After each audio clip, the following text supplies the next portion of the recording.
안녕하세요. 갈대사연 극장입니다. 오늘의 사연 시작하기 앞서 구독, 좋아요 눌러주시면 재미있고 흥미로운 사연들 계속해서 보실 수 있습니다. 오늘의 사연 시작하겠습니다. 레디 액션. 아버님, 70 넘으셨으면 이제 상황 파악 좀 하시죠. 그쪽 딸한테 들어가는 돈, 엄연히 말하면 우리 생활비 횡령입니다. 식탁 위로 수저가 달그락거리며 떨어지는 소리가 유난히 크게 울렸다. 박진석은 자신의 귀를 의심했다. 횡령이라니. 평생을 교직에 몸담으며 명예 하나만큼은 목숨처럼 지켜온 그에게 일면식도 없던 40대 사내놈이 뱉은 단어는 비수보다 날카로웠다.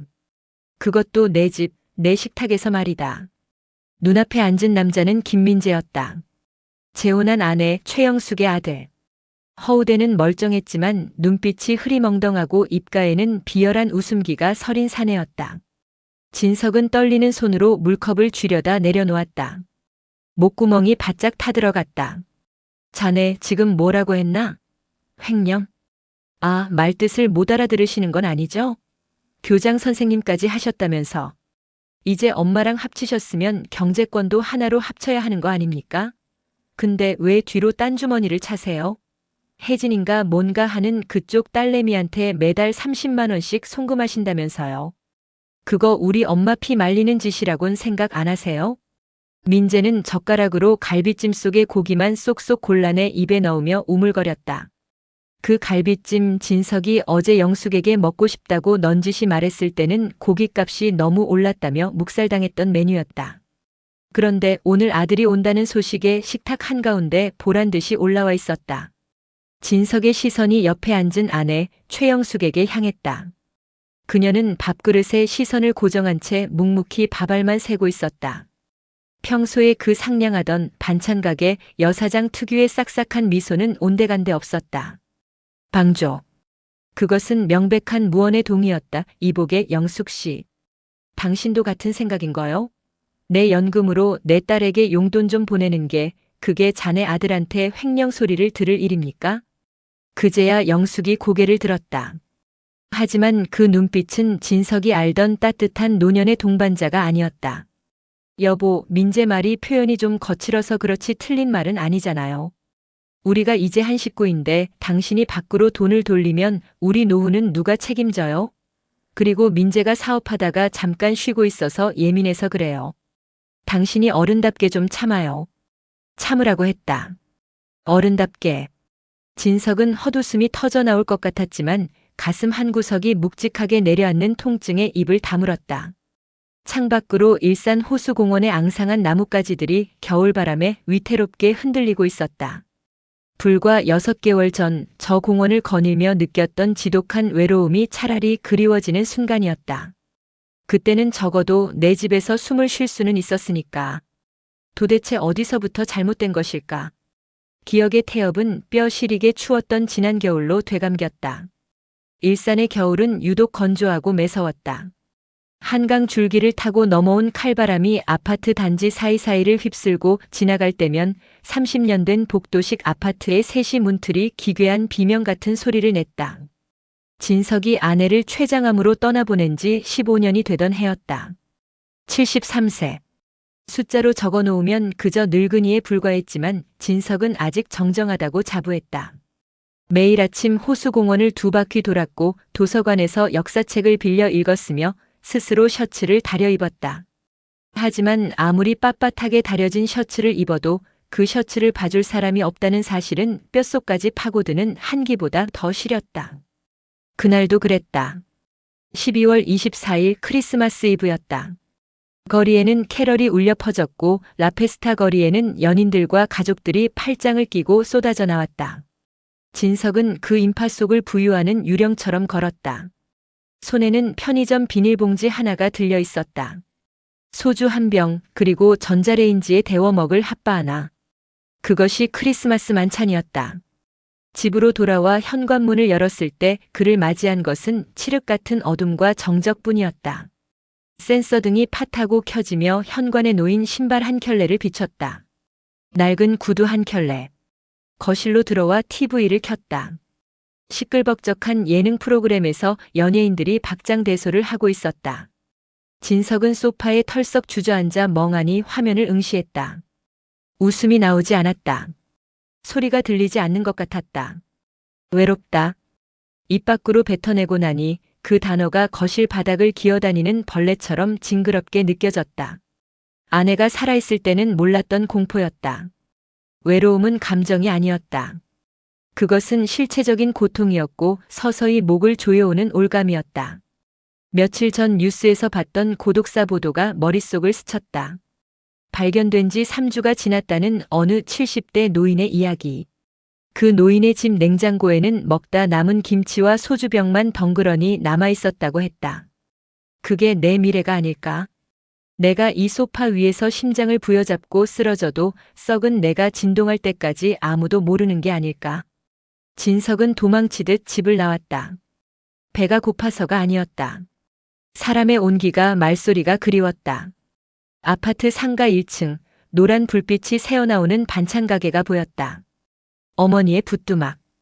평소라면 혼자 사는 노인네가 궁상 맞아 보일까봐 지나쳤을 곳이었다. 하지만 그날은 그 유리문 너머로 피어오르는 김이 마치 구명줄처럼 보였다. 어서 오세요. 어머 아버님. 식사는 하셨어요? 가게 문을 열고 들어서자 훅 끼쳐오는 고소한 기름 냄새와 함께 주인 여자 최영숙이 환하게 웃으며 그를 맞았다. 60대 후반쯤 되었을까?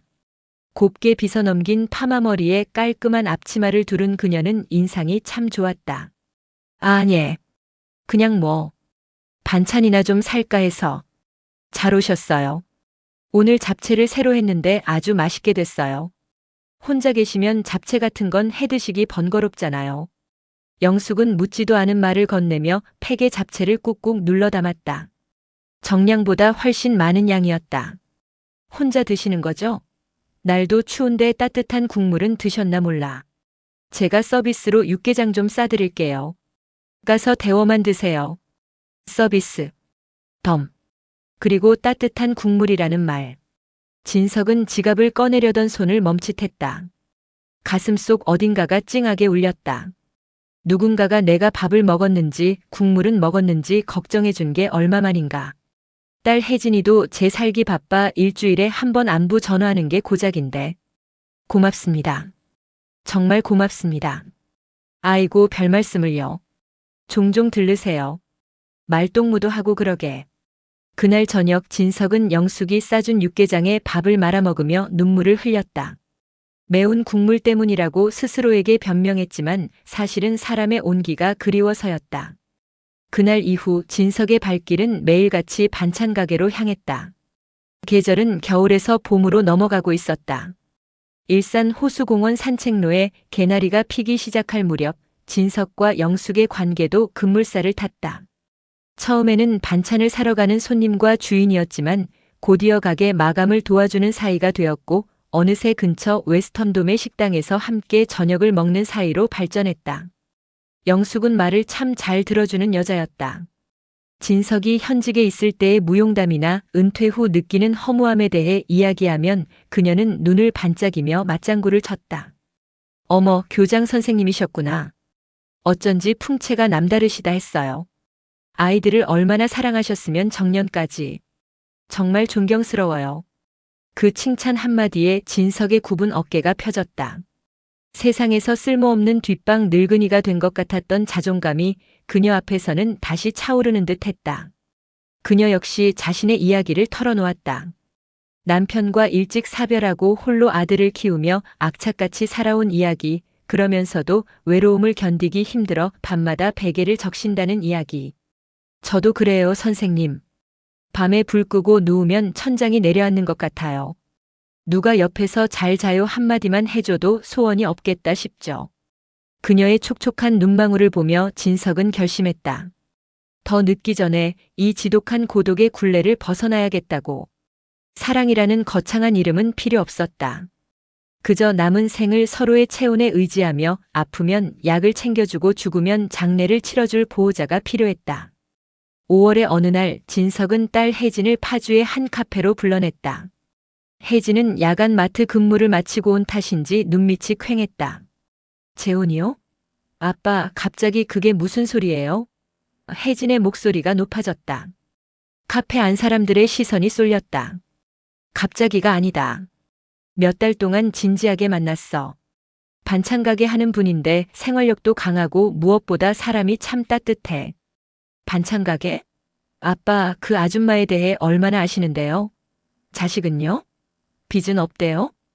그런 거 다 확인했다. 아들 하나 있는데 출가했고 빚 같은 건 없어. 너는 아빠가 평생 혼자 밥 먹다 죽길 바라냐? 진석의 짐짓 엄한 목소리에 혜진이 입술을 깨물었다. 누가 혼자 살래요? 하지만 재혼은 신중해야죠. 아빠 재산 문제도 있고. 혹시 그 아줌마 아빠 집 보고 접근한 거 아니에요? 말 조심해라. 사람을 뭘로 보고. 그런 속물적인 사람 아니야. 나한테 바라는 거 하나 없이 그저 서로 의지하고 살자고 한 사람이다. 진석은 딸의 현실적인 조언을 모욕으로 받아들였다. 딸이 자신의 외로움보다 유산 상속을 더 걱정하는 것 같아 서운함이 밀려왔다. 혜진은 깊은 한숨을 내쉬었다. 아빠 정 그러시다면 제가 말릴 순 없죠. 하지만 혼인신고는 나중에 하세요. 일단 같이 살아보시고. 아니다. 그 사람한테도 체면이 있지. 늙은이가 데리고 살면서 호적도 안 올려주는 건 예의가 아니야. 내 결정은 확고하다. 그렇게 진석은 불도저처럼 재혼을 밀어붙였다. 딸의 우려 섞인 반대는 오히려 그의 결심을 단단하게 만들 뿐이었다. 그는 자신이 아직 올바른 판단을 내릴 수 있는 가장이라고 증명하고 싶었다. 일주일 뒤 진석과 영숙은 일산 동구청에서 혼인신고를 마쳤다.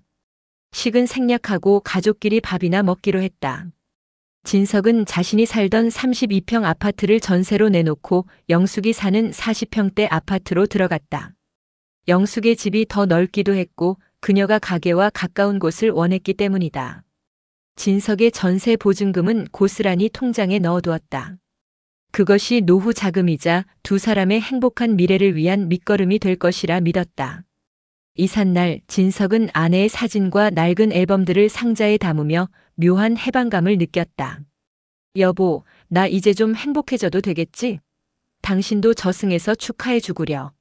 하지만 그 해방감이 착각이었음을 깨닫는 데는 그리 오랜 시간이 걸리지 않았다. 영숙의 아파트는 넓고 깨끗했다. 모델하우스처럼 정갈하게 꾸며진 거실에는 먼지 한 톨 없었다. 하지만 그 완벽함이 문제였다. 여보, 슬리퍼는 꼭 저 선에 맞춰서 벗어주세요. 현관이 어지러우면 복이 나가요. 화장실 쓰시고 물기는 스퀴지로 싹 긁어내셔야 해요. 물때 끼면 청소하기 힘들잖아요. 신문은 거실에서 보지 마시고 방에서 보세요. 잉크 냄새가 거실에 배는 것 같아서요. 이사 온 첫날부터 영숙은 쏟아내듯 규칙을 나열했다. 상냥한 말투였지만 단호했다. 진석은 낯선 환경에 적응하느라 군말 없이 따랐다. 집주인의 룰을 따르는 것이 예의라고 생각했다. 하지만 규칙은 점점 진석의 생활 반경을 조여왔다. 진석이 아끼던 서예 도구들은 먹냄새가 싫다는 이유로 베란다 창고 구석으로 밀려났다. 그가 즐겨 읽던 대하소설 전집은 인테리어를 해친다며 안방 옷장 위로 처박혔다. 거실 소파는 영숙이 좋아하는 드라마를 보는 전용석이 되었고 진석은 식탁 의자에 앉아 스마트폰으로 뉴스를 보는 것이 고작이었다.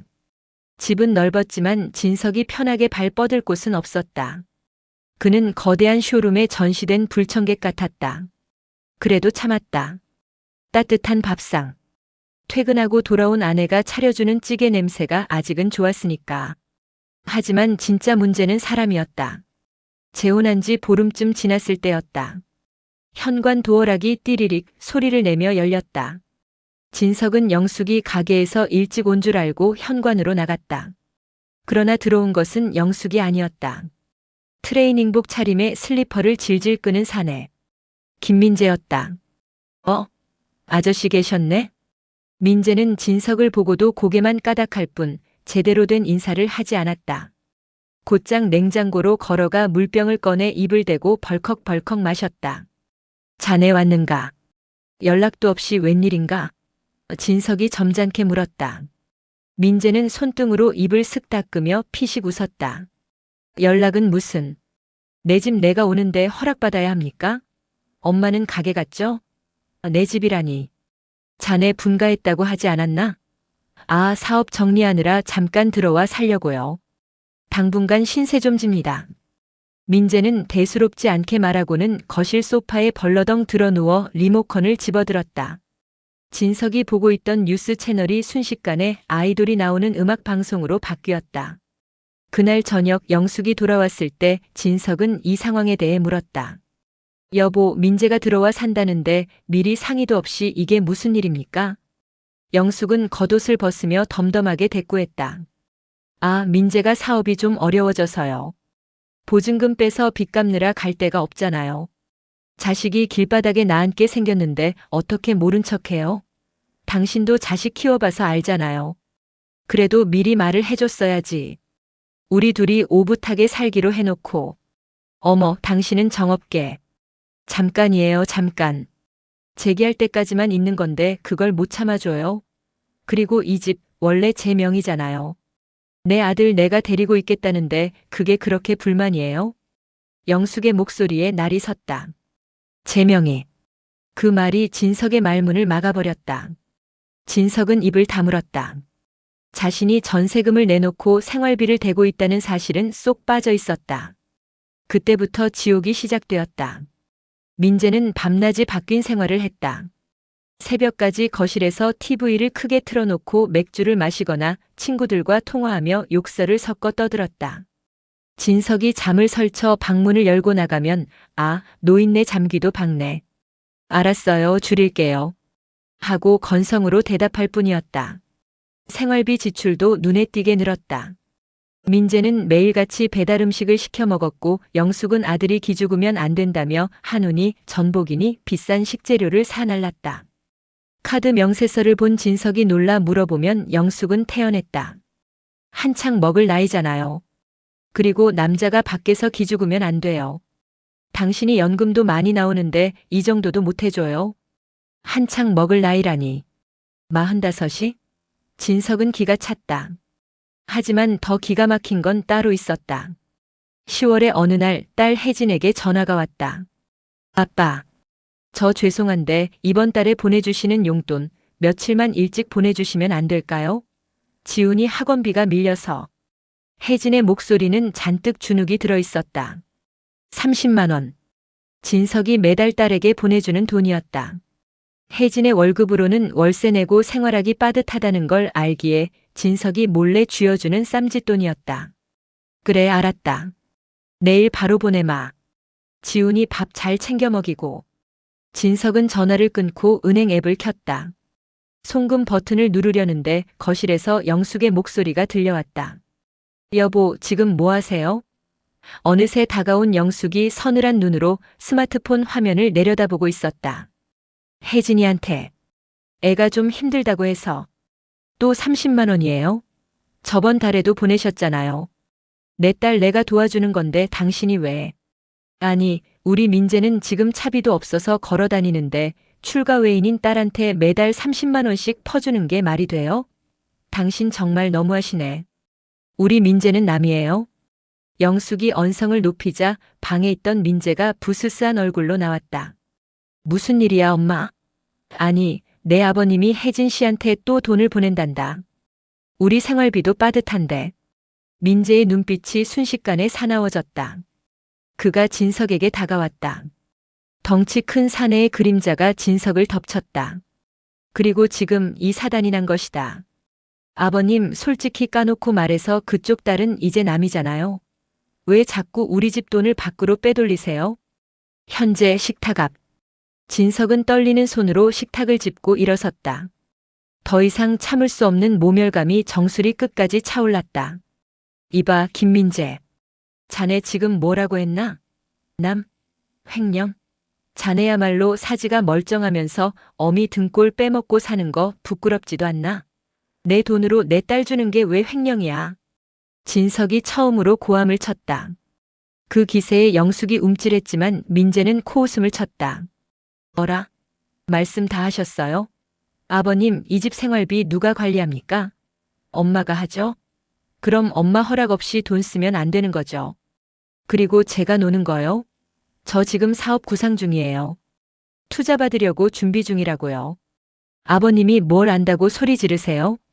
민재야, 그만해라. 아버님 혈압 오르시겠다. 영숙이 말리는 척하며 민재의 팔을 잡았지만 그녀의 눈은 진석을 차갑게 쏘아보고 있었다. 여보, 솔직히 민재 말이 맞아요. 우리 이제 한 배를 탄 가족이잖아요. 공동 경비를 우선해야죠. 혜진 씨는 젊으니까 나가서 대리운전이라도 하면 되잖아요. 왜 늙은 아버지한테 손을 벌려요? 진석은 망치로 머리를 얻어맞은 것 같았다. 대리운전? 내 딸 보고 대리운전을 하라고. 그러면서 제 아들에게는 한우 갈비찜을 먹이고 용돈을 쥐어줘. 이것은 가족이 아니었다. 이것은 기생이었다. 숙주의 진액을 빨아먹으려는 거머리떼. 진석은 비틀거리는 걸음으로 안방으로 들어갔다. 뒤에서 민재가 아, 밥맛 떨어지게 진짜. 하고 투덜거리는 소리가 들렸다. 방문을 잠그고 침대에 주저앉은 진석의 눈에서 뜨거운 눈물이 흘러내렸다. 책상 위에 놓인 아내의 사진이 보였다. 사진 속 아내는 환하게 웃고 있었다. 여보, 내가 미쳤었나 봐. 외로움이 무서워서 호랑이 굴로 제 발로 들어왔어. 하지만 진석은 몰랐다. 이것은 아직 서막에 불과하다는 것을. 다가올 설날, 진짜 굴욕이 그를 기다리고 있었다. 설날 아침 일산의 아파트 단지에는 고소한 기름 냄새가 진동했지만 박진석의 집 현관을 넘어오는 공기는 서늘하기 그지없었다. 며칠 전부터 영숙은 분주하게 장을 보고 음식을 준비했다. 겉으로 보기엔 평범한 명절 풍경이었으나 그 안에는 보이지 않는 가시가 돋아 있었다. 여보, 혜진이한테 오라고 했어요? 몇 시에 온대요? 전을 부치던 영숙이 뒤집개로 기름을 털어내며 물었다. 말투는 상냥했지만 눈은 웃고 있지 않았다. 점심때쯤 맞춰서 온다고 했어. 민재도 이따가 온다고 했지? 민재야 뭐 잠깐 친구 만나러 나갔어요. 제사상 차릴 때는 올 거예요. 점심 무렵 초인종이 울렸다. 혜진과 손자 지훈이었다. 혜진의 손에는 선물 세트 2상자가 들려 있었다. 마트에서 파는 중저가형 식용유 세트와 과일 바구니였다. 넉넉지 않은 형편에 나름대로 신경 쓴 티가 역력했다. 아빠, 새해 복 많이 받으세요. 안녕하세요, 어머니. 혜진이 조심스럽게 인사를 건넸다. 영숙은 행주에 손을 닦으며 현관으로 나왔다. 어머, 혜진 씨 왔어요? 아이고, 민수도 왔네. 많이 컸다. 영숙은 혜진이 내미는 선물 세트를 받아들며 짐짓 놀란 척했다. 뭘 이런 걸 다 사왔어요. 빈손으로 와도 되는데. 거실에 앉아요. 민재 오면 바로 상 차릴게요. 잠시 후 도어락이 열리는 소리와 함께 민재가 들어왔다. 그의 손은 빈손이었다. 새로 산 듯한 윤기 나는 패딩 점퍼에 명품 로고가 박힌 클러치 백을 옆구리에 끼고 있었다. 왔네. 혜진 씨 오랜만입니다. 민재는 혜진을 보고 고개만 까딱했다. 지훈에게는 눈길조차 주지 않았다. 자, 다들 모였으니 세배부터 받자. 진석이 분위기를 환기하려 서둘러 자리를 잡았다. 거실 소파 앞 푹신한 방석 위에 진석과 영숙이 나란히 앉았다. 먼저 민재가 절을 올렸다. 넙죽 엎드리는 폼이 능숙했다. 아버지, 어머니. 새해 복 많이 받으시고 건강하세요. 올해는 제가 대박나서 효도 제대로 하겠습니다. 오냐, 그래. 우리 아들 올해는 꼭 뜻하는 바 이루거라. 영숙의 입이 귀에 걸렸다. 그녀는 품에서 두툼한 봉투를 꺼내 민재에게 건넸다. 자, 이거 얼마 안 되지만 복돈이다. 기죽지 말고 써. 봉투의 두께로 보아 적어도 50만 원, 아니 100만 원은 좋게 넘어 보였다. 민재는 어이쿠 여사님 감사합니다. 하며 너스레를 떨고 봉투를 챙겼다. 다음은 혜진과 지훈의 차례였다. 아빠 건강하세요. 어머니도 새해 복 많이 받으세요. 혜진과 지훈이 절을 올렸다. 진석은 미리 준비해둔 봉투를 꺼내려 안주머니에 손을 넣었다. 그때였다. 혜진 씨도 고생 많았지? 자, 이거. 영숙이 재빨리 식탁 위에 있던 양말 세트 상자를 혜진에게 내밀었다. 돈으로 주면 서로 부담스러울까봐 내가 양말 좀 좋은 걸로 샀어요. 마트에서 일하느라 오래 서 있잖아. 발 편한 게 최고지. 진석은 꺼내려던 손을 멈칫했다.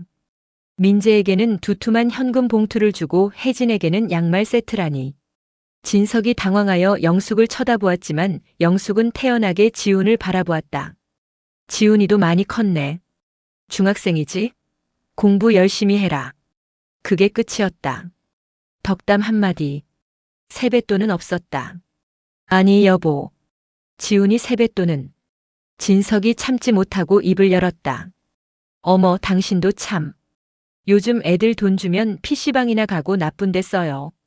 그리고 민재가 아직 자리를 못 잡아서 내가 좀 챙겨준 거지. 지훈이는 아직 어리잖아요. 나중에 대학 가면 그때 많이 줄게요. 영숙은 교묘하게 말을 돌리며 부엌으로 향했다. 배고프죠? 밥 먹어요. 식탁에 둘러앉았을 때 소외감은 절정에 달했다. 상석 그러니까 거실 창을 등지고 앉는 가장 좋은 자리에는 영숙과 민재가 자연스럽게 앉았다. 진석은 영숙의 옆 식탁 모서리 쪽에 앉게 되었고 혜진과 지우는 부엌 통로 쪽 좁은 자리에 끼어 앉았다. 상 위에는 갈비찜, 잡채, 각종 전이 화려하게 차려져 있었다. 민재야, 이거 갈비 좀 먹어봐. 아주 부드럽게 됐어. 너 좋아하는 밤도 많이 넣었다. 영숙은 민재의 밥그릇 위에 큼지막한 갈빗대를 계속해서 올려주었다. 이야, 역시 엄마 손맛이 최고네. 밖에서 사 먹는 거랑 차원이 달라. 민재는 입가에 양념을 묻혀가며 걸신 들린 듯 먹어치웠다. 반면 혜진과 지훈의 앞에는 김치와 나물 접시만 덩그러니 놓여 있었다. 갈비찜 그릇은 민재의 앞에 있어 혜진이 손을 뻗기에는 너무 멀었다. 지훈아, 너도 고기 좀 먹어라. 진석이 안타까운 마음에 일어나서 갈비찜 접시를 혜진 쪽으로 밀어주려 했다. 아, 아버지. 그거 국물 흘려요. 그냥 두세요. 제가 덜어줄게요. 민재가 짜증 섞인 말투로 진석의 손을 막았다. 그러고는 뼈가 대부분인 고기 조각 하나를 지훈의 밥그릇에 툭 던지듯 놓았다. 자, 먹어라. 한창 클 때네. 마치 개에게 먹이를 던져주는 듯한 태도였다. 혜진의 얼굴이 붉게 달아올랐다. 그녀는 수저를 꽉 쥐고 부들부들 떨고 있었다. 지훈은 그 고기 조각을 바라만 볼 뿐 젓가락을 대지 않았다. 식사 내내 대화는 영숙과 민재의 동무대였다. 민재의 친구 이야기, 영숙의 가게 손님 이야기, 그리고 앞으로 민재가 구상 중이라는 사업 이야기. 그래서 말인데 요즘 프랜차이즈 카페가 대세래요. 무인으로 돌리는 거라 인건비도 안 들고. 그래? 그럼 초기 자본이 좀 들겠네? 그렇지. 근데 목만 좋으면 금방 회수해. 엄마, 내가 이번엔 진짜 조사 많이 했어. 진석과 혜진, 지우는 투명 인간이었다. 그들은 그 공간에 존재하지만 존재하지 않는 사람들이었다. 씹는 소리와 민재의 떠드는 소리만이 식탁을 채웠다. 밥알이 모래알처럼 서걱거렸다. 진석은 국물만 몇 번 떠먹다가 수저를 내려놓았다. 목이 메어 넘어가지 않았다. 식사가 끝나고 과일을 먹을 때였다. 지훈이 화장실에 가려고 일어섰다. 야, 꼬맹이. 너 슬리퍼 신고 거실 밟지 마라. 바닥 닦은 지 얼마 안 됐다. 민재가 소파에 비스듬히 누워 이쑤시개를 쑤시며 쏘아붙였다. 지훈이 움찔하며 멈춰섰다. 죄송합니다. 지훈은 까치발을 들고 조심조심 화장실로 향했다. 그 뒷모습이 너무나 위축되어 보여 진석의 가슴이 미어졌다. 혜진이 도저히 못 참겠다는 듯 일어섰다. 아빠, 저희 그만 가볼게요. 지훈이 학원 숙제도 있고 해서요. 벌써? 과일도 다 안 먹었는데. 진석이 아쉬움에 딸을 잡았지만 혜진의 눈에는 이미 물기가 어려 있었다. 아니에요. 잘 먹었습니다. 어머니, 설거지 못 도와드려서 죄송해요. 아유, 괜찮아요. 바쁠 텐데 어서 가요. 영숙은 앉은 자리에서 엉덩이도 떼지 않고 손만 흔들었다. 현관까지 배웅을 나온 건 진석뿐이었다. 엘리베이터를 기다리는 동안 지훈이 진석의 소매를 살짝 잡아당겼다. 할아버지. 뭐냐, 지훈아. 왜 그러냐? 지훈이 주위를 두리번거리더니 아주 작은 목소리로 속삭였다. 할아버지, 여기서는 원래 이렇게 조용히 있어야 하는 거예요? 숨쉬기가 힘들어요. 진석은 숨이 턱 막혔다. 14살 세상 물정 모를 나이의 아이가 이 집의 공기를, 그 숨막히는 억압을 본능적으로 느낀 것이다. 미안하다. 할아버지가 미안해. 진석은 주머니에 있던 꼬깃꼬깃한 5만 원짜리 지폐 2장을 지훈의 손에 쥐어주었다. 영숙 몰래 비상금으로 숨겨뒀던 돈이었다. 맛있는 거 사 먹어. 할아버지가 많이 못 줘서 미안하다. 엘리베이터 문이 닫히고 숫자가 내려가는 것을 보며 진석은 한참이나 현관 앞에 서 있었다. 등 뒤에서 민재와 영숙의 깔깔거리는 웃음소리가 들려왔다. 그 웃음소리가 마치 진석을 비웃는 악마의 속삭임처럼 들렸다. 명절의 악몽이 지나간 후 일산의 아파트에는 다시 무거운 정적이 감돌았다. 하지만 그 정적은 폭풍전야와 같았다. 김민재라는 시한폭탄이 언제 터질지 모르는 긴장감이 집안 곳곳에 배어 있었다. 2월의 어느 날 저녁 식탁 위에는 평소와 달리 고급 회 접시가 올라와 있었다. 광어와 우럭, 그리고 값비싼 참돔까지. 진석은 직감했다. 무언가 요구할 것이 있다는 신호였다. 아버지, 한 점 드세요. 이거 제가 아는 형님 횟집에서 특별히 공수해 온 겁니다. 민재가 넉살 좋게 상추에 회를 싸서 진석의 입가에 들이밀었다. 평소 눈도 마주치지 않던 놈이 이러니 속이 뻔히 보였지만 진석은 일단 받아먹었다. 그래, 맛은 있구나. 소주가 몇 순배 돌고 민재의 얼굴이 불그스름해졌을 때 본론이 나왔다. 아버지, 저번에 말씀드린 무인 카페 사업 말입니다. 그게 자리가 딱 하나 나왔거든요. 일산 백석동 쪽인데 거기가 오피스텔 밀집 지역이라 젊은 사람들이 엄청 많아요. 커피 수요가 장난이 아니거든요. 그래서? 진석은 덤덤하게 물었다. 권리금이랑 보증금, 인테리어까지 해서 딱 1억 5천이면 됩니다. 근데 제가 가진 돈이 5천 정도 부족해서요. 5천만 원. 진석의 심장이 철렁 내려앉았다. 그걸 나보고 어쩌라는 거냐? 나한테 그런 큰 돈이 어디 있어. 에이, 아버지 왜 이러세요? 전세 보증금 빼서 은행에 넣어두셨잖아요. 요즘 금리도 낮은데 은행에 썩혀두면 뭐합니까? 저한테 투자하세요. 제가 매달 이자 꼬박꼬박, 아니 수익금 배당해 드릴게요. 은행 이자보다 훨씬 낫죠. 진석은 젓가락을 탁 내려놓았다. 안 된다. 그 돈은 내 노후 자금이야. 그리고 혹시라도 나중에 병원비로 써야 할 돈이고 절대 건드릴 수 없다. 단호한 거절에 민재의 표정이 순식간에 일그러졌다. 그는 소주잔을 식탁에 쾅 내려놓았다. 아버지, 진짜 너무하시네. 제가 이걸 떼먹겠다고 했습니까? 빌려달라는 거잖아요. 그리고 엄마랑 재혼하셨으면 저도 아들 아닙니까? 아들놈이 이제 좀 살아보겠다는데 그게 그렇게 아까우세요? 옆에서 잠자코 있던 영숙이 거들었다. 여보, 민재 말이 맞아요. 애가 저렇게 의욕을 보이는데 좀 도와주면 안 돼요? 어차피 나중에 당신 돌아가시면 그 돈 혜진 씨한테 갈 거 아니에요? 우리 민재는 지금 당장 필요하다잖아요. 죽은 다음에 주는 것보다 살았을 때 베푸는 게 낫지. 진석은 자신의 귀를 의심했다. 돌아가시면이라는 말을 저렇게 쉽게 하다니. 당신 지금 말 다 했어? 내가 죽기를 바라는 거야? 그리고 그 돈은 내 피 같은 퇴직금이랑 집 한 돈이야. 혜진이한테 갈지 안 갈지는 내가 결정해. 아따, 영감님 말 참 섭섭하게 하시네. 민재가 버럭 소리를 질렀다. 누가 공짜로 달래요? 엄마가 이 집에서 재워주고 밥 먹여주고 빨래해주고 다 하잖아요. 생활비 낸다고 유세 떠시는데 요즘 파출부 한 달 월급이 얼만지 아세요? 아버지 간병인 쓴다고 생각하면 그 돈 껌값이에요. 간병인. 진석은 그 단어에 온몸의 피가 차갑게 식는 것을 느꼈다. 그들은 진석을 남편이자 아버지로 보는 게 아니었다. 돈 나오는 자판기 혹은 돈을 지불하고 서비스를 받는 돌봄 대상으로 보고 있었다. 너 이놈. 말을 어디서 그따위로. 진석이 떨리는 손가락으로 민재를 가리켰지만 민재는 코웃음을 쳤다. 현실을 직시하세요. 아버지, 여기서 나가면 갈 데 있어요? 그 나이에 혼자 살 수 있겠냐고요. 혜진 씨가 아버지 모신대요? 절대 안 그럴걸요? 혜진 씨도 지 살기 바빠서 아버지 짐짝 취급할 텐데 우리 아니면 누가 아버지 걷어줘요? 그 말은 진석의 가장 아픈 곳을 찔렀다. 혜진에게 짐이 되기 싫어서 혼자 늙어 죽는 게 두려워서 선택한 재혼이었다. 그런데 그 선택이 오히려 약점이 되어 목을 조르고 있었다. 그날 밤 진석은 방문을 잠그고 통장 잔고를 확인했다. 재혼 전 3억 가까이 되던 현금 자산은 야금야금 줄어 있었다. 영숙이 가게 리모델링 명목으로 2천만 원, 민재 빚 상환 명목으로 3천만 원을 이미 가져갔었다. 그때는 가족이니까라는 생각에, 그리고 영숙의 애교 섞인 부탁에 넘어갔었다.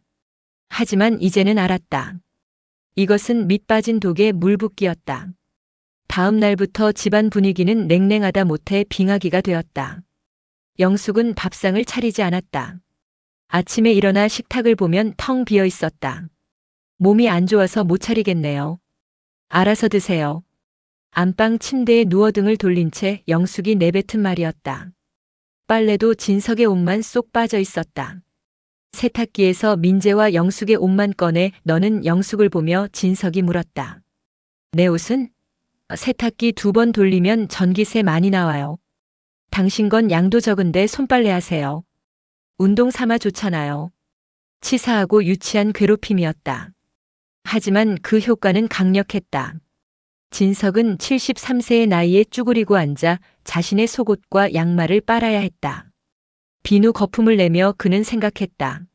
나는 지금 이 집에서 무엇인가? 하숙생? 아니, 하숙생도 돈을 내면 밥은 준다. 나는 그저 돈 뜯어낼 기회를 엿보는 저 거머리들에게 피를 빨리는 늙은 짐승일 뿐인가. 그때 민재가 거실을 지나가며 통화하는 소리가 들렸다. 형님. 아, 그 영감탱이가 돈을 안 푸네. 아, 진짜 꽉 막혀가지고. 조금만 기다려주세요. 내가 어떻게든 구워 삶아서 받아낼 테니까. 에이, 걱정 마십시오. 갈 데 없는 노인네가 버티면 얼마나 버티겠어. 진석의 손에서 비누가 미끄러져 바닥으로 떨어졌다. 영감탱이. 갈 데 없는 노인네. 그것이 그들이 박진석을 부르는 진짜 이름이었다. 봄 기운이 완연한 3월이 되었지만 진석의 마음은 한겨울 동토였다. 그는 이제 집안에서 거의 말을 하지 않았다. 방에서 책을 읽거나 멍하니 창밖을 바라보는 것이 일상이 되었다. 영숙과 민재가 거실에서 하하호호 떠드는 소리가 들릴 때마다 방문을 더욱 굳게 잠갔다. 그러던 어느 주말이었다. 영숙이 아침부터 부산을 떨었다. 여보, 오늘 내 친구들 놀러 오기로 했어요. 알죠? 그 개모임 하는 친구들. 아, 그래. 알았어. 진석은 귀찮은 마음에 대충 대답했다. 당신은 좀 나가주시면 안 돼요? 여자들끼리 수다 떠는데 남자가 집에 있으면 불편해서 그래요. 내 집에서 내가 나가야 한다니. 서러움이 북받쳤지만 싸울 기력이 없었다. 차라리 밖에 나가 있는 게 마음 편할 것 같았다. 알았어. 도서관이나 갔다 오지. 진석은 주섬주섬 옷을 챙겨 입고 집을 나섰다. 갈 곳이라곤 일산 호수공원 안에 있는 작은 도서관뿐이었다. 벤치에 앉아 시간을 때우다 보니 점심시간이 훌쩍 지났다. 배가 고팠지만 혼자 식당에 들어가 밥을 사 먹는 것도 처량하게 느껴졌다. 오후 4시쯤 친구들이 돌아갔겠거니 생각하고 집으로 향했다. 현관문을 열려는데 안에서 왁자지껄한 웃음소리가 새어나왔다. 아직 안 간 모양이었다. 진석은 비밀번호를 누르려던 손을 멈췄다. 야, 영숙아. 너 이번에 재혼한 거 진짜 신의 한 수다. 남편이 연금도 빵빵하고 집도 팔아서 현금 쥐고 있다며? 걸걸한 목소리의 여자, 아마 영숙의 친구인 듯 했다. 말도 마. 쥐고 있으면 뭐해. 구두쇠가 따로 없어. 아들내미 사업한다고 좀 도와달라는데 그걸 딱 자르더라니까. 영숙의 목소리였다. 어머, 그래? 늙으면 돈 욕심만 남는다더니 진짜네. 그래도 내가 잘 구슬려봐. 어차피 그 나이 먹으면 금방이야. 아프기라도 해봐. 지가 너한테 안 기대고 배겨? 그러니까 말이야. 내가 지금 참고 있는 것도 다 그것 때문이지. 민재 아빠가 일찍 죽어서 내가 고생 많이 했잖아. 이번엔 보상 좀 받아야지. 저 영감 죽으면 민재 앞으로 좀 챙겨주고 나도 편하게 살려고. 심장이 쿵쾅거려 터질 것만 같았다.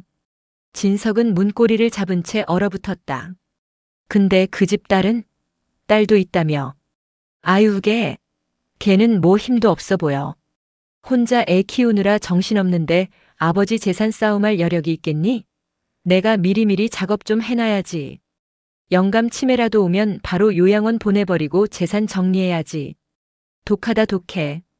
최영숙, 너 진짜 대단하다. 하하. 깔깔거리는 웃음소리가 복도까지 울려 퍼졌다. 진석은 뒷걸음질 쳤다. 다리가 후들거려 서 있을 수가 없었다. 치매가 오면 요양원에 보낸다. 죽으면 재산을 챙긴다. 그들에게 박진석은 배우자가 아니었다. 보험이자 적금이었다. 만기가 되기만을 기다리는, 아니 만기를 앞당기고 싶어하는 적금. 진석은 비틀거리며 아파트 계단을 내려왔다. 엘리베이터를 탈 생각조차 들지 않았다. 1층 화단에 주저앉아 거친 숨을 몰아쉬었다. 눈물이 나오지 않았다. 대신 지독한 공포와 배신감이 온몸을 휘감았다. 나는 사랑을 찾은 게 아니었다. 나는 내 무덤을 파줄 사람들을 제 발로 찾아가 그들에게 삽을 쥐어준 꼴이었다. 그때 주머니에서 진동이 울렸다. 딸 혜진이었다. 아빠, 저예요. 지훈이가 할아버지 보고 싶다고 해서. 이번 주말에 잠깐 뵐 수 있을까요? 혜진의 목소리는 조심스러웠다. 아마 지난 설날의 냉대 때문에 눈치를 보고 있는 것이리라. 혜진아. 진석의 목소리가 떨렸다. 아빠, 어디세요? 목소리가 왜 그래요? 무슨 일 있으세요? 혜진의 다급한 물음에 진석은 겨우 입을 떼었다. 아니다. 그냥 내 목소리가 듣고 싶어서 그래. 전화를 끊고 진석은 멍하니 하늘을 올려다보았다. 잿빛 하늘이 금방이라도 비를 뿌릴 듯 무거웠다. 이대로 당할 수는 없었다. 늙었다고 외롭다고 해서 이대로 뜯어먹히고 버려질 수는 없었다. 하지만 어떻게 해야 하나? 이혼? 이 나이에? 동네방네 소문이 날 텐데 친구들 보기는 어떻게 하고, 그리고 무엇보다 다시 혼자가 되는 그 공포. 그 차가운 독거노인의 삶으로 돌아갈 자신이 있는가? 혼란스러웠다. 영숙의 웃음소리와 민재의 비릿한 눈빛, 그리고 지훈이의 겁에 질린 속삭임이 머릿속에서 뒤엉켰다. 진석은 주먹을 꽉 쥐었다. 손톱이 손바닥을 파고들어 아릿한 통증이 느껴졌다. 그날 저녁 진석은 아무 일도 없었다는 듯 집으로 들어갔다. 어머, 이제 오세요? 친구들은 방금 갔어요. 영숙이 가식적인 미소를 지으며 현관으로 나왔다. 거실 테이블에는 먹다 남은 과일 껍질과 맥주 캔들이 어지럽게 널려 있었다. 그래. 재미있게 놀았나 보네. 진석은 무표정한 얼굴로 안방으로 들어갔다. 이제 박진석의 눈에 영숙은 더 이상 따뜻한 반찬가게 여주인이 아니었다. 양의 탈을 쓴 늑대. 아니, 늙은 호랑이의 가죽을 탐내는 사냥꾼이었다. 호랑이는 늙었어도 발톱은 남아있다. 진석은 책상 서랍 깊숙한 곳에서 낡은 수첩 하나를 꺼냈다. 그리고 떨리는 손으로 무언가를 적어 내려가기 시작했다. 그것은 그가 살기 위한, 그리고 딸 혜진을 지키기 위한 마지막 기록의 시작이었다. 4월의 일사는 꽃으로 뒤덮였지만 진석의 마음은 시들어가는 고목 같았다.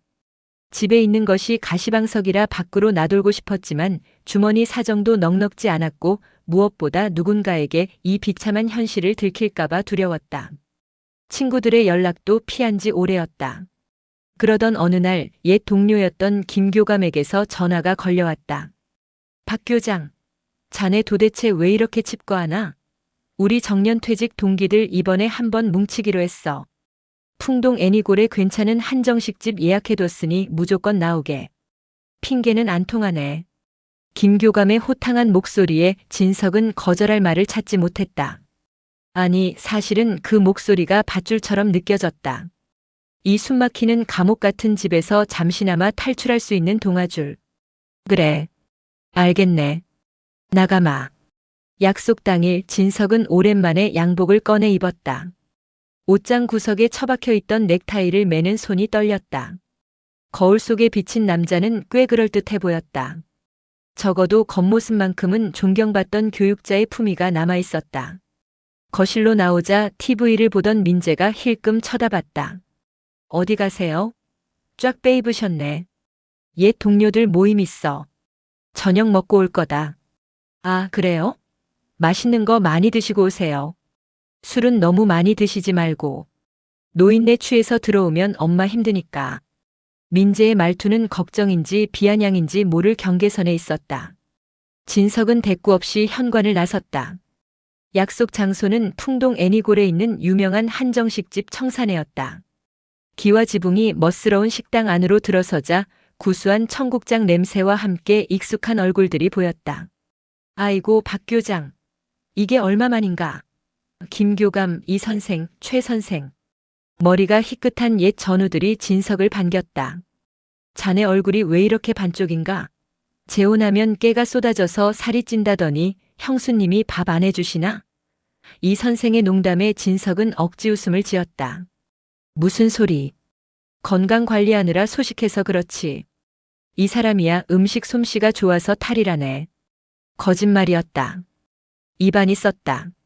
술잔이 돌고 분위기가 무르익었다. 현직에 있을 때의 에피소드, 요즘 정치 이야기, 손자 자랑들이 오갔다. 진석은 오랜만에 목청껏 웃었다.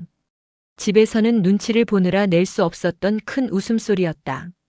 이곳에서 그는 돈 뜯어낼 노인네가 아니라 평생을 교육에 헌신한 박진석 선생님이었다. 자존감이 채워지는 기분이었다. 박 교장, 자네 재혼한 거 정말 잘한 일이야. 우리 나이에 혼자 있으면 그게 얼마나 처량한가. 아프면 물 떠다 줄 사람이라도 있어야지. 김 교감이 덕담을 건넸다. 그렇지. 고맙네. 진석은 씁쓸하게 고개를 끄덕였다. 사실은 물 한 컵도 눈치 보여 마음대로 못 마시는 처지라는 걸 그들이 알 리 없었다. 그때였다. 드르륵 미닫이 문이 열리며 찬바람이 훅 끼쳐 들어왔다. 아버지. 익숙하고도 불길한 목소리. 진석은 소스라치게 놀라 고개를 돌렸다. 김민재였다. 그리고 그 뒤에는 굳은 표정의 최영숙이 서 있었다. 좌중의 시선이 문 쪽으로 쏠렸다. 진석은 벌떡 일어났다. 자, 자네들이 여긴 어떻게? 어떻게긴요? 아버지가 전화도 안 받으시니까 걱정돼서 왔죠. 엄마가 얼마나 노심초사했는지 아세요? 민재의 목소리는 컸다. 식당 안에 다른 손님들까지 쳐다볼 정도였다. 아니, 내가 폰을 진동으로 해놔서. 그리고 금방 들어간다고 하지 않았나. 진석이 당황하여 얼버무리자 영숙이 한숨을 푹 쉬며 들어왔다. 여보, 약 드실 시간 지났잖아요. 혈압약 안 드시고 술 드시면 큰일 난다고 의사 선생님이 그러셨는데 왜 이렇게 고집을 부리세요? 친구들이 어리둥절한 표정으로 진석과 영숙을 번갈아 보았다. 아, 이분이 형수님이신가? 반갑습니다. 우리가 박 교장을 너무 오래 붙잡아 뒀나 보네요. 김 교감이 급히 일어나 인사를 했다. 그러나 민재는 김 교감의 인사를 받는 둥 마는 둥 하며 진석의 팔을 낚아챘다. 아버지 가시죠. 여기서 이러고 계시면 남들한테 민폐예요. 민폐라니. 이보게 민재군. 말 좀 가려서 하게. 여기 내 친구들일세. 진석이 팔을 뿌리치려 했지만 40대 남자의 악력을 당해낼 수 없었다. 민재는 싸늘한 눈으로 좌중을 둘러보며 말했다. 죄송합니다, 어르신들. 저희 아버지가 요즘 좀 오락가락하셔서요. 밖에서 실수하실까봐 저희가 모시러 왔습니다. 오락가락하다니. 그 말은 명백히 치매를 암시하는 단어였다. 순식간에 식당 안이 찬물을 끼얹은 듯 조용해졌다. 친구들의 눈빛이 의아함에서 동정으로 그리고 당혹감으로 변했다. 박 교장이 어디 편찮은가? 이 선생이 조심스럽게 물었다. 진석의 얼굴이 불그락푸르락해졌다. 아닐세. 내가 멀쩡한데 이 녀석이 무슨 소리를 하는 거야? 아버지, 그만 좀 하세요. 집에서 밥상 엎으시고 소리 지르신 거 기억 안 나세요? 왜 자꾸 밖에서 점잖은 척 하세요? 민재가 버럭 소리를 질렀다. 거짓말이었다. 밥상을 엎은 적도 소리를 지른 적도 없었다. 오히려 숨죽여 살았던 건 진석이었다. 하지만 아들이 저렇게까지 말하니 친구들은 민재의 말을 믿는 눈치였다. 노망난 노인네가 밖에서 정상인 코스프레를 하고 있구나 하는 눈빛. 여보, 어서 가요. 선생님들 죄송합니다. 식사비는 저희가 계산할게요. 영숙이 비련의 여주인공처럼 슬픈 표정을 지으며 진석의 다른 쪽 팔을 잡았다. 진석은 두 모자에게 양팔이 결박된 채 범죄자처럼 식당 밖으로 끌려나갔다. 이거 놓으란 말이야. 진석의 외침은 공허한 메아리가 되었다. 등 뒤에서 친구들이 수군거리는 소리가 들리는 듯 했다. 박 교장이 저렇게 됐나? 쯧쯧. 안 됐구먼. 재혼했다더니. 자식들 고생 꽤나 시키나 보네. 식당을 나와 주차장으로 가는 길 진석은 치욕스러움에 눈물이 핑 돌았다. 평생 쌓아온 명예가 친구들 앞에서의 체면이 산산조각 났다. 차에 타자마자 민재의 태도가 돌변했다. 아 진짜. 영감님 때문에 쪽팔려서 원. 얌전히 집구석에나 있지 왜 기어나와서 사람 피곤하게 해요? 민재가 거칠게 운전대를 잡았다. 너 어떻게 없는 말을 지어내서 나를 바보로 만들어? 내가 언제 밥상을 엎어? 진석이 떨리는 목소리로 따졌다.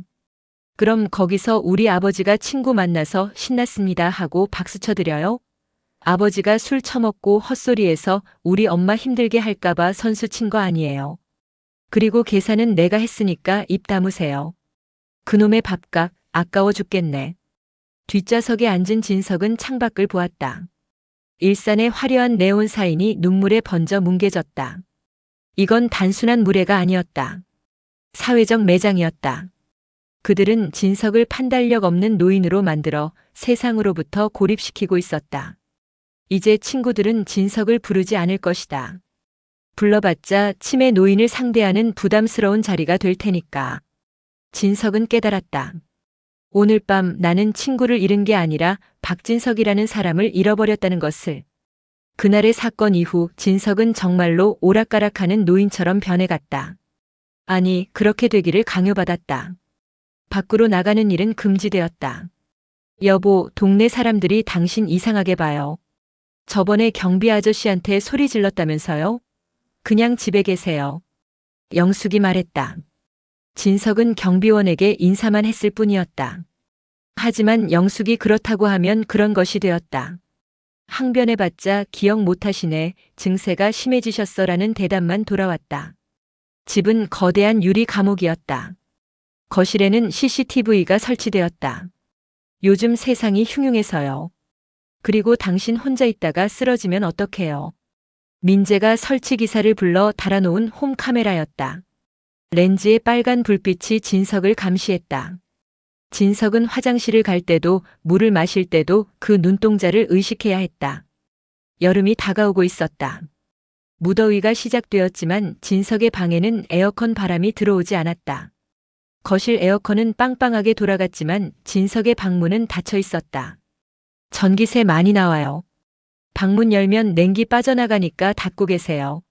선풍기 있잖아요. 민재의 지시였다. 진석은 찜통 같은 방에서 땀을 흘리며 선풍기 한 대의 의지에 여름을 났다. 몸이 약해지니 마음도 약해졌다. 우울증이 깊어졌다. 하루 종일 침대에 누워 천장만 바라보았다. 벽지의 무늬가 일그러져 괴물처럼 보였다. 내가 정말 미쳐가는 건가? 밥상을 엎었다는 게 진짜였나? 가스라이팅은 무서웠다. 지속적으로 당신 이상해, 기억 안 나요? 라는 말을 듣다 보니 진석 스스로도 자신의 기억을 의심하기 시작했다. 7월의 어느 날 밤이었다. 폭우가 쏟아져 창문을 때리는 소리가 요란했다. 진석은 갈증에 잠이 깨어 거실로 나갔다.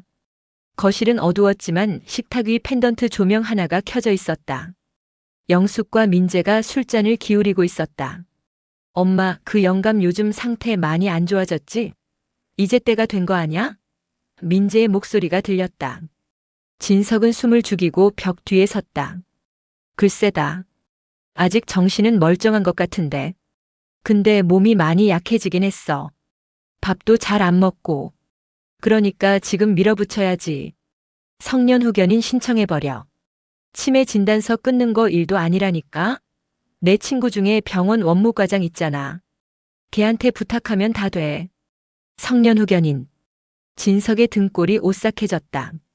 그것은 법적으로 진석을 행위 무능력자로 만들고 재산 관리권을 영숙이나 민재가 가져가겠다는 뜻이었다.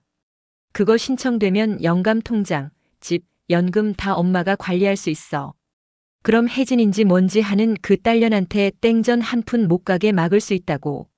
그래도 혜진이가 가만히 있을까? 걔도 눈치 빠르던데. 아이고 엄마. 걔가 뭘 알아요.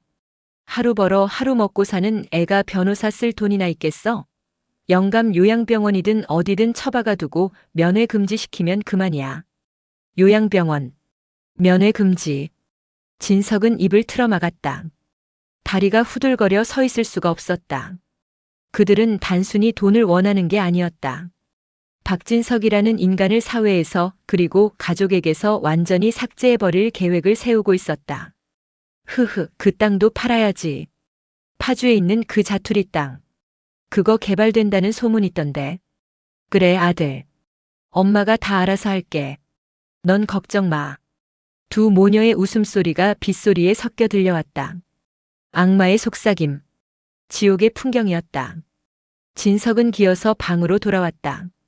공포가 온몸을 집어삼켰다. 당장이라도 뛰쳐나가 살려달라고 소리치고 싶었지만 문 밖에는 감시 카메라가 그리고 호랑이 같은 두 모자가 버티고 있었다. 전화를 걸어야 했다. 딸에게, 혜진이에게. 떨리는 손으로 휴대폰을 찾았다. 하지만 휴대폰이 보이지 않았다. 낮에 영숙이 충전해드릴게요 하고 가져간 뒤로 돌려주지 않았다는 사실이 떠올랐다. 고립. 완벽한 고립이었다. 진석은 책상 밑에 숨겨두었던 낡은 수첩을 꺼냈다. 볼펜을 쥔 손이 심하게 떨렸다. 2026년 7월 15일. 그들이 나를 정신병자로 만들려고 한다. 내 재산을 뺏고 나를 가두려 한다. 살려줘. 혜진아, 보고 싶다. 글씨는 지렁이처럼 엉망이었지만 그것은 진석의 처절한 구조 신호였다. 그는 그날 밤 뜬 눈으로 밤을 지새웠다. 빗소리가 마치 자신의 장례식 곡소리처럼 들렸다. 며칠 뒤 사단이 났다. 극심한 스트레스와 영양실조로 인해 진석이 거실에서 쓰러진 것이다. 영감님 왜 이래? 엄마. 민재의 다급한 목소리가 들리고 진석의 의식은 흐릿해졌다. 사이렌 소리. 구급요원들의 목소리. 그리고 멀어지는 의식 속에서 영숙의 가식적인 울음소리가 들렸다. 아이고 여보. 정신 차려요. 어떡해. 우리 남편 살려주세요. 진석은 생각했다. 연기 한번 기막히게 잘하는구나. 그리고 깊은 어둠 속으로 가라앉았다. 눈을 떴을 때는 하얀 천장이 보였다. 소독약 냄새. 기계음 소리. 일산 백병원 응급실이었다. 팔에는 수액 바늘이 꽂혀 있었고 코에는 산소줄이 걸려 있었다. 일어나셨어요? 간호사가 다가와 상태를 체크했다. 여기. 가족들은? 진석이 쉰 목소리로 물었다. 부인분이랑 아드님은 잠시 식사하러 가셨어요. 입원 수속은 다 밟으셨고요. 영양실조에 탈수 증상이 심하시대요. 스트레스성 쇼크도 있으시고. 잠시 후 병실 문이 열리고 혜진이 뛰어들어왔다. 머리는 헝클어지고 눈은 퉁퉁 부어 있었다. 아빠. 혜진이 침대맡으로 달려와 진석의 손을 잡았다. 그 손이 너무 차가워서 진석은 가슴이 아렸다. 혜진아. 어떻게 알고 왔니? 새엄마가 전화했어요. 아빠 쓰러졌다고. 아빠 왜 이렇게 말랐어요? 밥은 드신 거예요? 혜진의 눈에서 닭똥 같은 눈물이 뚝뚝 떨어졌다. 앙상하게 뼈만 남은 아버지의 손목을 보며 혜진은 오열했다. 그때 영숙과 민재가 들어왔다. 입가에는 이쑤시개를 문 채였다. 어머, 혜진 씨 왔어요? 아이고 놀랐죠? 아버님이 요즘 식사를 통 안 하셔서. 영숙이 뻔뻔하게 말했다. 혜진이 벌떡 일어나 영숙을 노려보았다. 그녀의 눈빛은 전에 없이 매서웠다. 식사를 안 하신 게 아니라 못 하신 거 아니에요? 아빠가 왜 영양실조에 걸려요? 두 분은 혈색이 이렇게 좋으신데. 말 조심해요, 혜진 씨. 우리가 굶기기라도 했다는 거야? 노인네가 입맛 없다고 안 먹는 걸 어떡해? 민재가 껄렁하게 받아쳤다. 그리고 아버님 이제 정신도 오락가락하셔. 의사한테 물어보니까 치매 초기 증상일 수도 있다더라.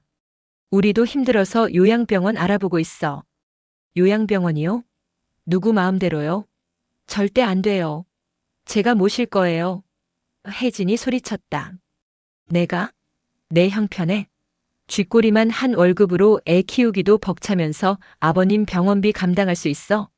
우리가 성년후견인 신청할 거니까 넌 빠져. 괜히 유산 욕심내지 말고. 민재가 본색을 드러냈다. 혜진은 입술을 깨물었다. 분하고 억울했지만 민재의 말대로 경제적 능력이 부족한 것은 사실이었다.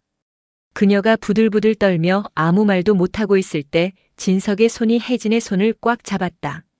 약했던 악력에 힘이 들어갔다. 혜진아. 진석이 불렀다. 울지 마라. 내가 왜 우니? 잘못은 내가 했는데. 진석은 흐릿하던 눈에 초점을 맞추었다. 병실 창문에 비친 자신의 모습은 초라한 늙은이였지만 그의 눈빛만큼은 다시 타오르기 시작했다. 딸이 모욕당하는 모습을 보고 있자니 죽어가던 정신이 번쩍 들었다. 내가 호랑이 굴에 들어온 줄 알았는데 내가 호랑이였다는 걸 잊고 있었구나.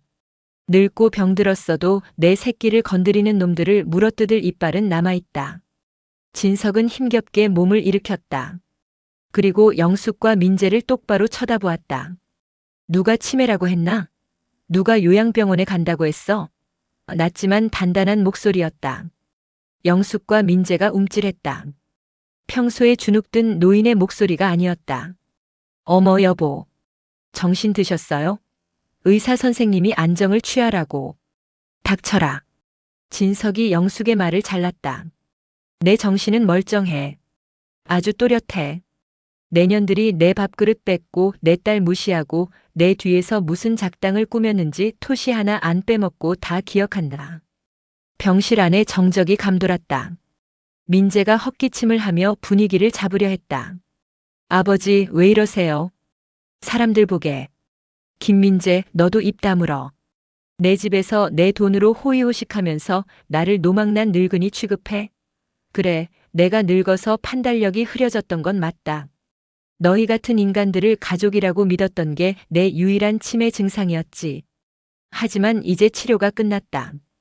진석은 혜진을 바라보았다. 혜진아, 변호사 알아봐라. 제일 독한 사람으로.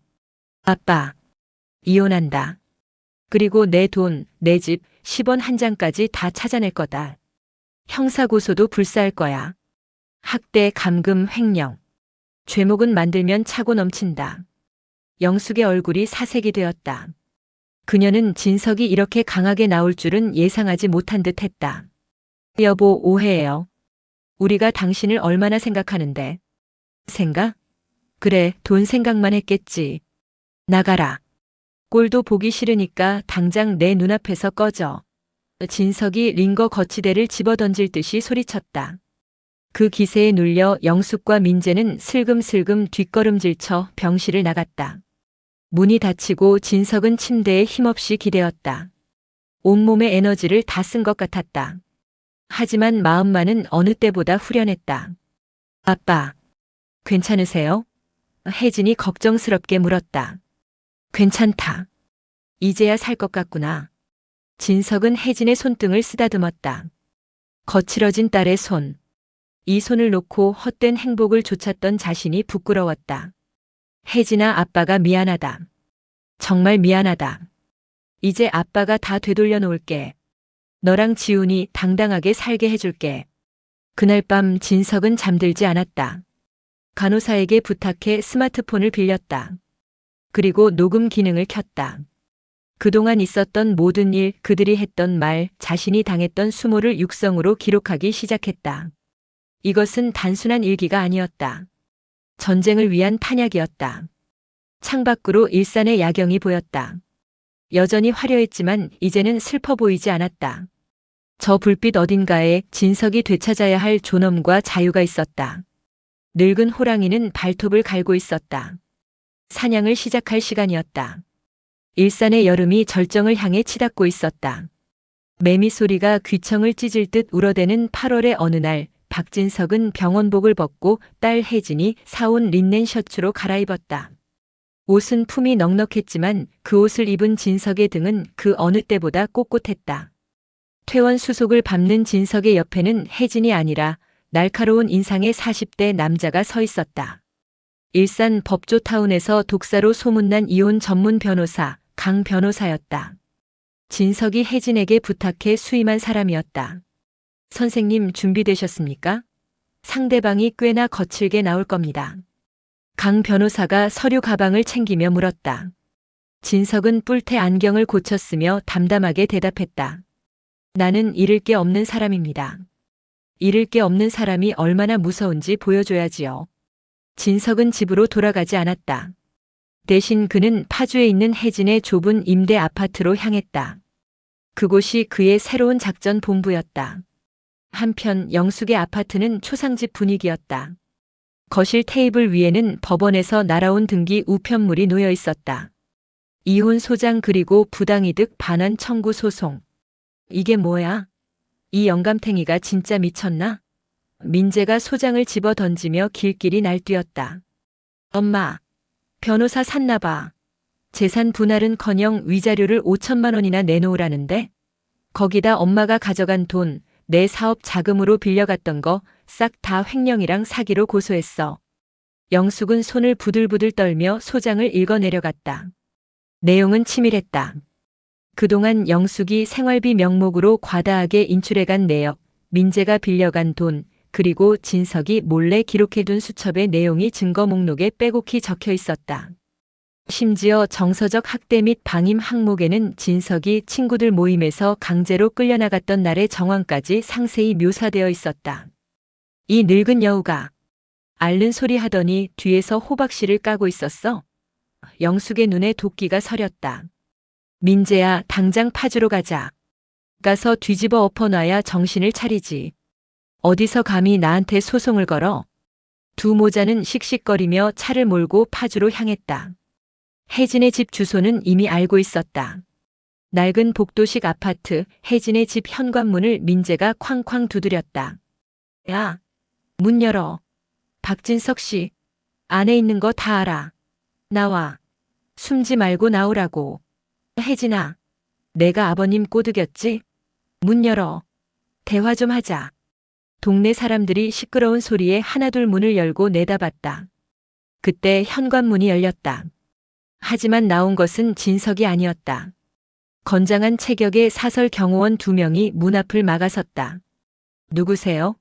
여기서 행패 부리시면 곤란합니다. 뭐야? 너희는 뭔데 남의 집 앞을 막고 있어? 민재가 멱살을 잡으려 하자 경호원이 능숙하게 팔을 꺾어 제압했다. 악, 아파. 엄마. 그 뒤로 강 변호사가 모습을 드러냈다. 최영숙 씨, 김민재 씨 되시죠?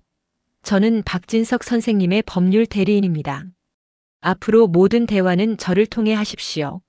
한 번만 더 의뢰인의 거주지에 찾아오거나 협박하시면 접근 금지 가처분 신청과 함께 형사고소 추가하겠습니다.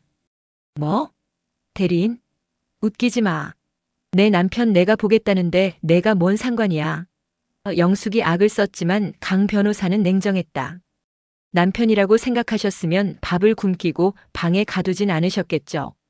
돌아가십시오. 법정에서 뵙겠습니다. 문이 쾅 닫혔다. 영숙과 민재는 굳게 닫힌 철문 앞에서 분을 사귀지 못하고 발만 동동 구를 뿐이었다. 9월 고양 가정법원 가사 조정실. 긴 테이블을 사이에 두고 진석과 영숙이 마주 앉았다. 진석의 옆에는 강 변호사가, 영숙의 옆에는 국선 변호인 같은 앳된 변호사가 앉아 있었다. 민재는 조정실 밖 복도에서 서성이고 있었다. 조정위원이 입을 열었다. 자, 양측 의견 차이가 너무 큰데요. 원고 박진석님은 이혼과 위자료 재산 원상 복구를 원하시고 피고 최영숙님은 이혼을 원치 않으신다고요? 영숙이 손수건으로 눈가를 찍어내며 연기를 시작했다. 위원님, 저는 억울해요. 제가 남편을 얼마나 극진히 모셨는데요. 나이 들어서 기력 없으신 분 맛있는 거 해먹이고 보약 지어 먹이고. 근데 갑자기 치매기가 오시더니 저렇게 딸한테 조종당해서 저러시는 거예요. 저는 이혼 못해요. 아픈 남편 버리는 여자가 어디 있어요? 그녀의 연기는 완벽했다. 조정위원도 잠시 흔들리는 눈치였다. 영숙은 회심의 미소를 속으로 삼켰다. 치매 노인의 망상으로 몰아가면 이길 수 있다고 믿었다. 그때 진석이 품에서 무언가를 꺼냈다. 검은색 녹음기였다. 연기가 많이 늘었어, 여보. 진석의 목소리는 차분했다. 이건 내가 응급실에 실려가기 전날 밤 당신과 당신 아들이 거실에서 나눈 대화야. 내가 화장실 가려다가 우연히 들었지. 강 변호사가 녹음기를 재생했다. 지지직거리는 소음 뒤에 선명한 목소리가 조정실에 울려 퍼졌다. 엄마, 그 영감 요즘 상태 많이 안 좋아졌지? 이제 때가 된 거 아냐? 글쎄다. 아직 정신은 멀쩡한 것 같은데. 근데 몸이 많이 약해지긴 했어. 그러니까 지금 밀어붙여야지. 성년 후견인 신청해버려. 영감 요양병원이든 어디든 처박아 두고 면회 금지시키면 그만이야. 흐흐, 그 땅도 팔아야지. 혜진이가 가만히 있을까? 아이고, 걔가 뭘 알아요. 하루 벌어 하루 먹고 사는 애가. 영숙의 얼굴이 백지장처럼 하얗게 질렸다. 조정위원의 표정이 싸늘하게 굳었다. 이건 조작이에요. 저런 말한 적 없어요. 영숙이 발악했지만 진석은 눈 하나 깜짝하지 않았다. 그리고 이건 강 변호사가 서류 뭉치를 꺼냈다. 피고의 아들 김민재 씨가 설치한 홈카메라 영상입니다. 아이러니하게도 피고 측이 원고를 감시하려고 설치한 이 카메라가 원고가 집안에서 어떤 대우를 받았는지 증명하는 결정적 증거가 되었습니다. 클라우드 아이디가 피고의 휴대폰 번호더군요. 해킹이 아니라 합법적으로 증거 보전 신청해서 확보했습니다. 영상 속에는 진석이 찜통 같은 방에서 선풍기 하나에 의지해 헐떡이는 모습, 밥상 없이 맨밥에 물을 말아먹는 모습, 민재가 진석에게 영감탱이라고 욕설을 퍼붓는 모습이 고스란히 담겨 있었다. 이래도 내가 치매인가? 이래도 당신이 나를 극진히 모셨나? 진석이 영숙의 눈을 똑바로 쳐다보며 물었다. 영숙은 입을 벙긋거렸지만 아무 말도 할 수 없었다. 모든 거짓말이 만천하에 드러나는 순간이었다. 결과는 참혹했다. 조정은 결렬되었고 본안 소송으로 이어졌지만 승패는 이미 정해진 것과 다름없었다. 법원은 진석의 손을 들어주었다. 두 사람은 이혼한다. 최영숙은 박진석에게 위자료 5천만 원을 지급하라. 최영숙과 김민재는 박진석에게 편취한 금원 8천만 원을 즉시 반환하라. 재산 분할은 인정되지 않는다. 혼인 기간이 짧고 영숙의 기여도가 없으며 오히려 재산을 탕진했음이 인정됨. 판결이 확정되던 날 법원 복도에서 영숙과 민재가 서로를 탓하며 싸우는 소리가 들렸다. 야, 내가 사업한다고 돈만 안 가져다 썼어도 이렇게까진 안 됐어. 엄마가 꼬드겼잖아. 늙은 영감 돈 많다고. 나 이제 어떡해? 빚쟁이들이 들이닥칠 텐데. 추악한 민낯이었다. 진석은 그들을 쳐다보지도 않고 법원을 빠져나왔다. 등 뒤에서 들리는 고성과 비명은 이제 그와 상관없는 남의 일이었다. 시간이 흘러 10월 가을이 깊었다. 진석은 일산의 아파트를 처분하지 않았다. 대신 전세 계약이 만료된 세입자를 내보내고 그 집을 팔았다. 그 돈으로 파주 운정신도시의 작은 아파트를 샀다. 딸 혜진의 집에서 걸어서 10분 거리였다. 남은 돈으로는 혜진의 빚을 갚아주었다. 아빠, 이거 안 받을래요. 제 빚은 제가 갚을게요. 혜진이 손사래를 쳤지만 진석은 딸의 손에 통장을 쥐어주었다. 받아라. 이건 너를 위한 게 아니야. 지훈이를 위한 거다. 그리고 나를 위한 거고. 내가 마음 편하게 살려면 내가 짐을 좀 덜어야 해. 그날 저녁 진석의 새 집들이가 열렸다. 거창한 파티는 아니었다. 메뉴는 김치찌개와 계란말이 그리고 갓 지은 하얀 쌀밥이었다. 식탁에 둘러앉은 사람은 진석, 혜진, 그리고 지훈, 딱 세 사람이었다. 보글보글 끓는 김치찌개 냄새가 거실을 가득 채웠다.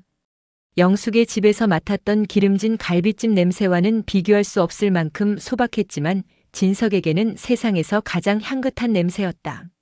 할아버지 식사하세요. 지훈이 수저를 놓으며 말했다. 그동안 키가 더 큰 것 같았다. 눈치 보며 주눅 들어있던 모습은 사라지고 제법 의젓한 소년의 얼굴이었다. 그래, 지훈이도 많이 먹어라. 우리 딸도 고생 많았다. 진석이 숟가락을 들자 혜진과 지훈도 밥을 먹기 시작했다. 아빠, 찌개 간이 좀 짠가요? 아니다. 딱 좋다. 아주 맛있어. 진석은 뜨거운 국물을 한 숟가락 떠넘겼다. 따뜻한 기운이 식도를 타고 내려가 얼어붙었던 가슴 속 응어리를 녹여내리는 것 같았다. 식사 도중 초인종이 울렸다. 누구지? 혜진이 인터폰을 확인하더니 환하게 웃었다. 아빠, 손님 오셨어요. 문을 열자 김교감과 이 선생, 박 선생이 들어왔다. 양손 가득 휴지와 세제를 들고 있었다. 박 교장, 자네가 이사했다는데 우리가 빠질 수 있나? 아니, 이 사람들이. 여긴 어떻게 알고? 진석이 놀라 일어나자 친구들이 와락 그를 끌어안았다. 미안하네. 그때 식당에서 우리가 자네를 믿지 못하고 그냥 보낸 게 내내 마음에 걸렸어. 김교감이 진석의 어깨를 두드리며 사과했다. 자네가 오죽 힘들었으면 그랬겠나. 이제 다 잊어버려. 다시 시작하면 되는 거야. 진석의 눈시울이 붉어졌다. 재혼을 통해 얻으려 했던 사람의 온기가 바로 여기에 있었다. 가짜 가족의 화려한 식탁이 아니라 진심으로 나를 걱정해주는 친구들과 사랑하는 딸, 손자가 있는 이 소박한 밥상. 그것이 진짜 행복이었다. 친구들이 합세하여 술판이 벌어졌다. 혜진이 안주를 더 내오고 지훈이는 할아버지들 사이에서 심부름을 하며 용돈을 받았다. 웃음소리가 끊이지 않았다. 할아버지, 저 이번에 수학시험 90점 받았어요. 지훈이 자랑스럽게 말했다. 오냐? 장하다 내 새끼. 할아버지가 나중에 치킨 사줄게. 진석은 베란다로 나와 밤 공기를 쐬었다. 파주의 밤하늘은 맑았다. 별이 총총히 박혀 있었다. 문득 지난 1년의 시간이 주마등처럼 스쳐 지나갔다. 외로움에 사무쳐 섣불리 잡았던 손, 그 대가로 치러야 했던 혹독한 겨울. 늙은 호랑이는 이빨이 빠지고 가죽이 벗겨질 뻔했지만 결국 스스로 우리를 부수고 나왔다. 상처는 남았다. 사람을 믿는 것이 예전보다 힘들지도 모른다. 하지만 진석은 알았다. 텅 빈 식탁을 채우는 것은 반찬의 가짓수가 아니라 마주 앉은 사람의 마음이라는 것을. 아빠, 뭐 하세요? 들어와서 과일 드세요. 혜진이 베란다 문을 열고 불렀다. 거실의 환한 불빛이 진석을 비췄다. 그래, 들어간다. 진석은 뒤를 돌아보지 않고 불빛 속으로 걸어 들어갔다. 그의 발걸음은 더 이상 외롭지 않았다. 늙은 호랑이의 식탁은 이제 더 이상 비어있지 않았다. 사랑과 사람으로 가득 차 따뜻한 김이 모락모락 피어오르고 있었다. 사연 잘 들으셨나요? 구독, 좋아요, 알림 설정 해주시면 저에게 큰 힘이 됩니다. 늘 행복하세요.